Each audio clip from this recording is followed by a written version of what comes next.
ഇന്നത്തെ നമ്മുടെ വിഭവം ഓമയ്ക്ക പച്ചടിയാണ്. നല്ല പഴുത്ത ഓമയ്ക്ക അല്ലെങ്കിൽ പകുതി പഴുത്ത ഓമയ്ക്ക. ചെറിയ മധുരം ഉണ്ടെങ്കിലും നല്ലതാണ്, മധുരം ഇല്ലെങ്കിലും കുഴപ്പമില്ല. ആദ്യം ഓമയ്ക്ക അരിഞ്ഞ് വേവിക്കുക. അത് കഴിഞ്ഞ് കുറച്ച് തേങ്ങയും ജീരകവും ചുമന്ന മുളകും കൂടെ നന്നായി അരച്ചെടുക്കുക.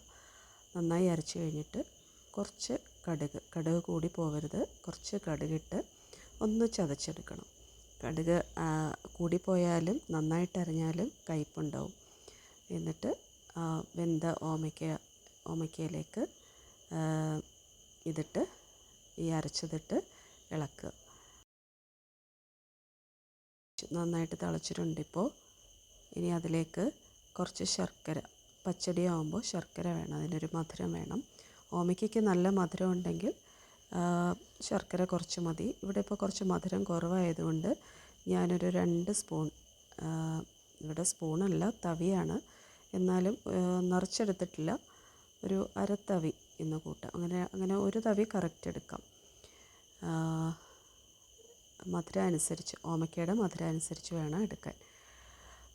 എന്നിട്ട് ഒന്ന് നന്നായിട്ട് തിളച്ച് വരുമ്പോൾ നമുക്ക് അതിനകത്തേക്ക് കടുകും മുളകും കറിവേപ്പിലയിട്ട് പൊട്ടിച്ച് അതിലേക്ക് ഒഴിക്കുക. ഇത്രയേ ഉള്ളൂ നമ്മുടെ ഓമയ്ക്ക പച്ചടി. ഓമയ്ക്ക പോലെ തന്നെ ചെറിയ മധുരമുള്ള ഏത് പച്ചക്കറിയും, അല്ലെങ്കിൽ നമ്മൾ സാധാരണ പൈനാപ്പിളും മാങ്ങയും ഓമയ്ക്കയൊക്കെയാണ് പച്ചടിക്ക് എടുക്കാറ്.